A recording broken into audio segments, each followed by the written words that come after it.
Welcome sa zip9.com. In this video ay pag-aralan natin kung paano ba mag-solve ng mga consecutive number problems. No? Ang consecutive number problems ay isa siya sa mga common type ng word problems sa algebra. So magbigay muna ako ng examples ng consecutive numbers. Ang ibig pala sabihin ng consecutive ay magkakasunod. No? For example 1 is 5, 6, 7, 8, and so on. So, pwedeng mag-extend yung list. Next is 16, 18, 20, 22, and so on. And next is 3, 5, 7, 9. So, ito yung different types. Yung una, yung tawag natin sa kanya ay consecutive number. Consecutive numbers.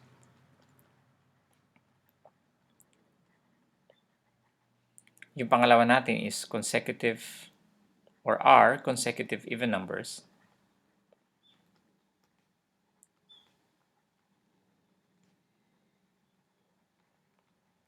At yung pangatlo natin are consecutive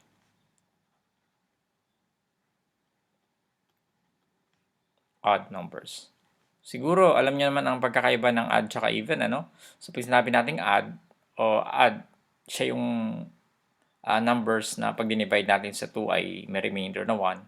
At yung even naman, numbers naman ay yun yung mga numbers na wala siyang remainder pag dinivide mo sa 2, So, 16, ang susunod na even number ay 18, Kasi ang 17 ay odd siya, May remainder siya na 1. At ang susunod ay 20 dahil ang 19 ay odd. Ganon din dito sa odd numbers, ang 3, ang kasunod niya ay 5, Kasi ang 4 even number siya. Okay, so I think alam niyo naman yan at pwede niyo naman tignan sa mga high school or elementary school textbooks. Now, ang gusto kong tignan dito is yung structure ng mga consecutive numbers na ito. For example, yung una natin, nagsimula siya sa 5. No? So, ang titingnan natin dito is paano ba nakukuha yung susunod na term, Ano ba yung susunod na term from 5? 6, di ba? So, pag 5 ka, anong susunod? Paano makukuha yung 6? Magiging 5 plus 1, di ba? Paano makuha yung 7? 5 plus 2, And paano makuha yung 3? Yung 8, magiging 5 plus 3. Okay, so 5 plus 0. Lagyan na lang natin ng 0 kasi wala naman siyang 5 plus 1 is 6, 5 plus 2 is 7, and 5 plus 3 is 8. Yung even numbers naman, magsimula tayo sa 16. Paano natin nakukuha yung 18? Anong ginagawa natin? Plus 2, And then plus 4. Yung 20, and then plus 6 yung 22, So this is 20, this is 18, and this is 16. Next, ang 3 naman, paano natin nakuha yung 5? Plus 2 rin. And then yung 7, plus 4. And then yung 9, plus 6,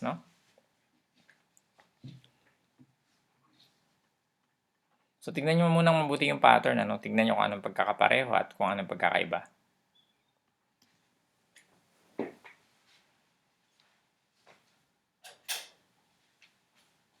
Okay, so may nakikita ba kayong pattern?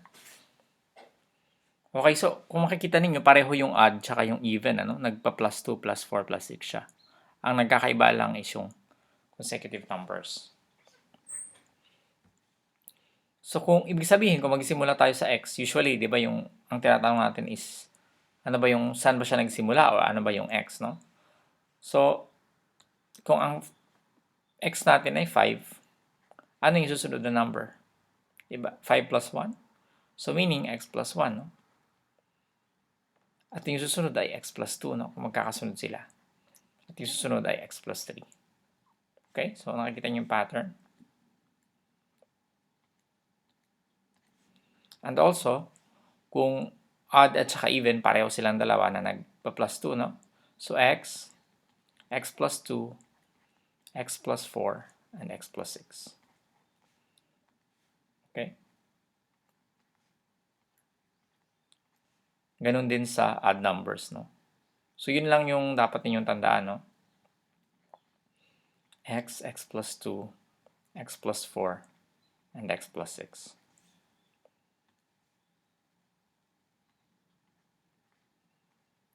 So, of course, alam natin na yung x, siya yung pinaka-maliit, no? Siya yung pinaka-mababa dun sa number. Or sa mga list ng numbers. Okay, so ngayon na alam na natin yung structure, tignan naman natin, mag-solve tayo ng isang sample problem, no?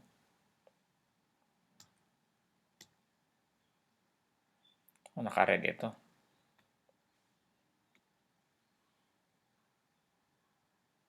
Okay, so tignan natin, isolve natin yung problem na to, no?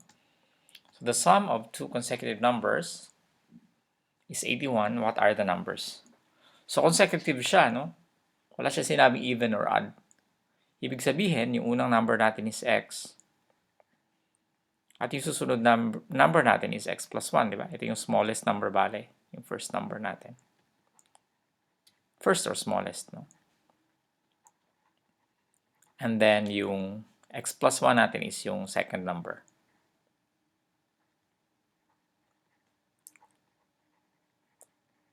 Ano sabi? Sum. Pag sum, ibig sabihin i-add natin yung dalawang numbers kasi sum of 2. Ito yung isang number, ito yung pangalawang number. Sum of 2 consecutive numbers, i-add natin siya, no? X plus 1 is, ibig sabihin ng is equal to 81, no? Okay, so meron ka na equation, madali na siyang i-solve. So x plus 1, combine muna natin yung similar terms, magiging 2x plus 1 equals to 81, no? And then subtract 1 from both sides. Ang matitira na lang sa left-hand side ay 2x and yung sa right-hand side ay 80, no? And then para makuha natin yung x, divide natin by 2, no? Yung both sides. So magiging x equals 40, no? Ibig sabihin yung unang number natin ay 40. At syempre yung x plus 1, 41, no? Kasi mag-i-increase lang naman siya ng isa. So nasatisfy ba yung ating conditions? Consecutive ba yung dalawa? 40 and 41 magkasunod ba? Okay? Check. Sum ba nila 81? 40 plus 41 by 81? So check. Ibig sabihin tama yung sagot natin, no? Next, we solve another problem. Medyo baguhin lang natin ng konti, no? Gagawin natin tong 3, no?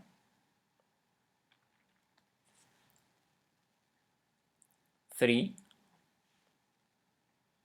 Gagawin naman natin siyang 42. Okay? So the sum of 3 consecutive even. So kung ngayon even numbers is 42. What are the numbers?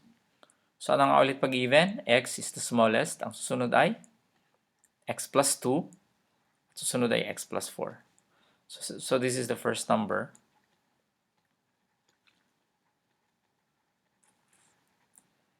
This is the second number. And this is the largest or the third number.